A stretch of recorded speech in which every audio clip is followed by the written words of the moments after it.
नमस्कार दोस्तों, स्वागत है आपका आज की हमारी इस क्लास में। तो आज की क्लास में हम लोग चर्चा करेंगे पीजीटी हिंदी के ऑफिशियल सिलेबस की, जो DEEE+V की तरफ से जारी किया गया है।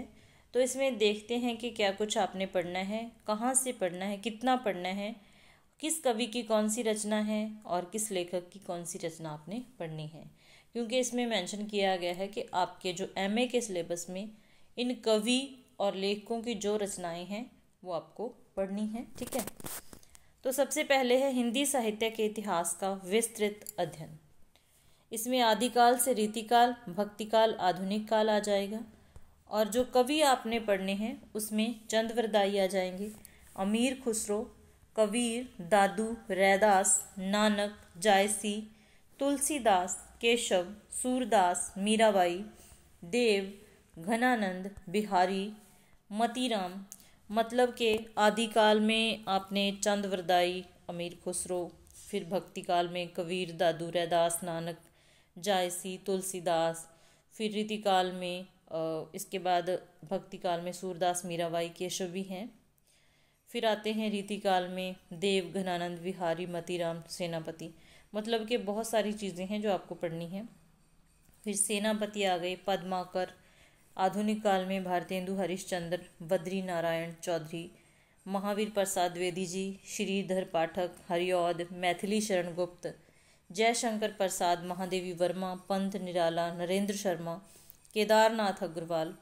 ठीक है, नागार्जुन, मुक्तिबोध, नेमचंद जैन, प्रभाकर माचवे। फिर गिरजा कुमार माथुर जी आगे, भवानी प्रसाद मिश्र, धर्मवीर भारती, शंभुनाथ सिंह। मतलब कि बहुत सारे कवि आपको दे रखे हैं, लेकिन एक छोटी सी लाइन इसमें लिखी है कि आपके जो MA में इनकी रचनाएं थी उनको आपको ध्यान में रखना है।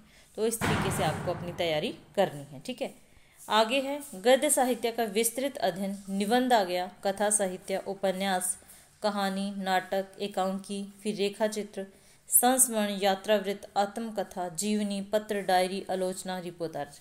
तो मतलब इन सब से भी आपसे प्रश्न पूछे जाएंगे, इनसे संबंधित प्रश्न आपसे पूछे जाएंगे। ठीक है, उसके बाद आता है काव्य साहित्य पर आधारित 3 प्रश्न।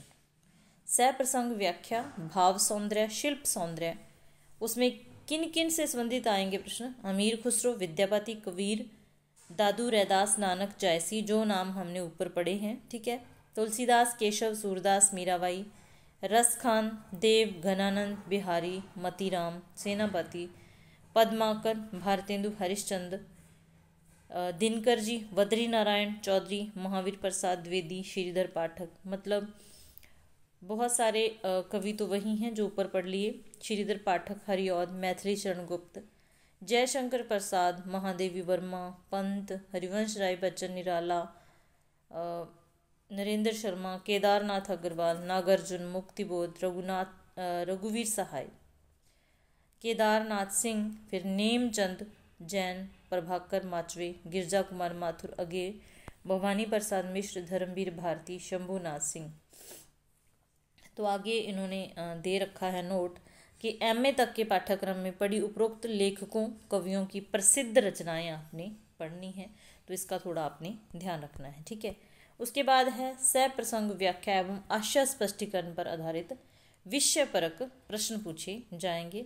भाषा शैली पर आधारित प्रश्न हो जाएंगे।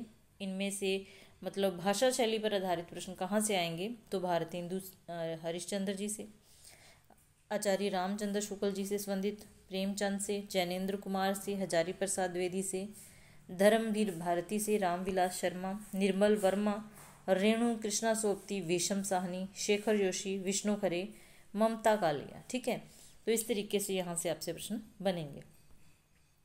फिर आता है कवियों और लेखकों के व्यक्तित्व एवं अतित्व पर आधारित प्रश्न। एक प्रश्न जिसके 5 भाग होंगे। यह प्रश्न हिंदी साहित्य के प्रसिद्ध कवियों एवं लेखकों के जीवन परिचय, साहित्यिक रचनाएं एवं भाषा शैली पर आधारित होंगे। तो हम इसमें सोच सकते हैं कि जो सुमेलित करने वाला प्रश्न होगा, शायद उस तरीके के प्रश्न इससे पूछे जाएंगे। ठीक है, या फिर इनमें से कौन सा कथन अनुचित है या उचित है, इस तरीके से यहाँ से प्रश्न आपको देखने को मिलेंगे। तो उस तरीके से मतलब एक प्रश्न में 4-5 प्रश्न आपसे पूछ लिए जाएंगे, तो थोड़े उस तरीके से ही तैयारी अपनी करनी है, ठीक है। तो कवि और लेखक वही रह जाएंगे जो हमने ऊपर देख ली, क्योंकि तकरीबन बहुत सारे जो भी इम्पोर्टेंट लेखक और कवि हैं उनके नाम ऊपर आ चुके हैं और उनसे ही संबंधित प्रश्न होंगे और उनको बड़े ध्यान से आपको पढ़ना होगा, ठीक है।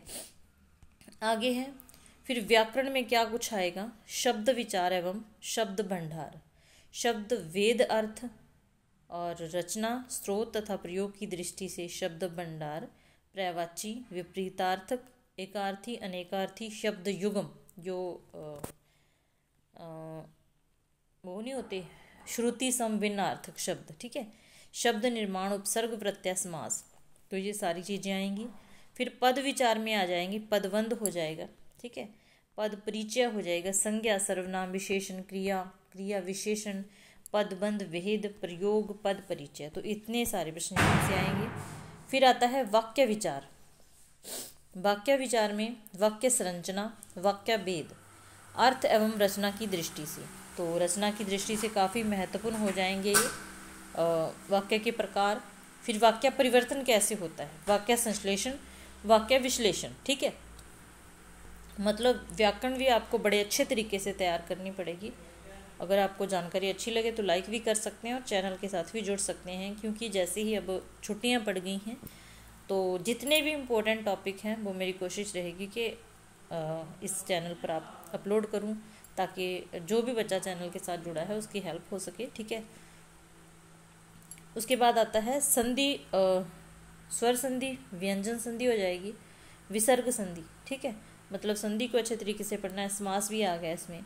फिर अपठित बोध, काव्यांश पर आधारित प्रश्न, भाव सौंदर्य, शिल्प सौंदर्य, ठीक है, 10वां जो इसका पॉइंट है वो हो गया। उसके बाद गद्यांश, साहित्यिक, वर्णात्मक, इस तरीके के कुछ प्रश्न होंगे।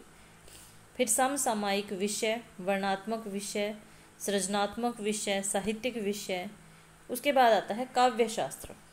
काव्य शास्त्र से प्रश्न बनते हैं तो लेकिन थोड़े डीप भी पूछ लिए जाते हैं, तो काव्य शास्त्र को अच्छे से पढ़ना है। साहित्य का अर्थ, स्वरूप, उद्देश्य, साहित्य की विविध विधाएं, ठीक है, रस मीमांसा, सभी रसों का ज्ञान, काव्य की आत्मा के रूप में रस मीमांसा, शब्द शक्ति, अविधा, लक्षणा, व्यंजना, और इनके भेद भी आगे पढ़ने पड़ेंगे। काव्य गुण, प्रसाद, माधुर्य, ओज, फिर काव्य दोष, विस्तृत जानकारी, काव्य दोष भी अच्छे से पढ़नी है, इन सब के बारे में आपको डीपली पढ़ना पड़ेगा, ठीक है। फिर छंद ज्ञान, वर्णिक, मात्रिक, फिर अलंकार, शब्दालंकार, अर्थालंकार और उभय अलंकार भी दे रखा है, एवं नए अलंकार हम कह सकते हैं, मतलब छोड़ा कुछ भी नहीं है। चाहे हिंदी व्याकरण की बात करें, चाहे साहित्य की बात करें, काव्य की बात करें, गद्य की बात करें, तो बहुत सारी चीज़ें इसमें दे रखी हैं। उसके बाद आता है लेखन कौशल और पत्रकारिता। पत्रकारिता से संबंधित विषय, प्रिंट माध्यम, ठीक है, समाचार और संपादकीय, फिर रिपोर्ट क्या होती है, आलेख, फीचर लेखन, फीचर कैसे लिखा जाता है, साक्षात्कार, रेडियो व दूरदर्शन के लिए लेखन, विज्ञापन लेखन। तो ये चीज़ें आपको कहाँ मिलेंगी, ये 11वीं 12वीं में NCERT की एक बुक लगी हुई है, अभिव्यक्ति और माध्यम, उसमें ये सारी चीज़ें दे रखी हैं, तो ये वहाँ से आपकी कवर हो सकती हैं, ठीक है। उसके बाद काव्य शास्त्र, आधुनिक काव्य, नाटक और रंगमंच, विशिष्ट रचनाकार, फिर भाषा विज्ञान और हिंदी भाषा, हिंदी आलोचना।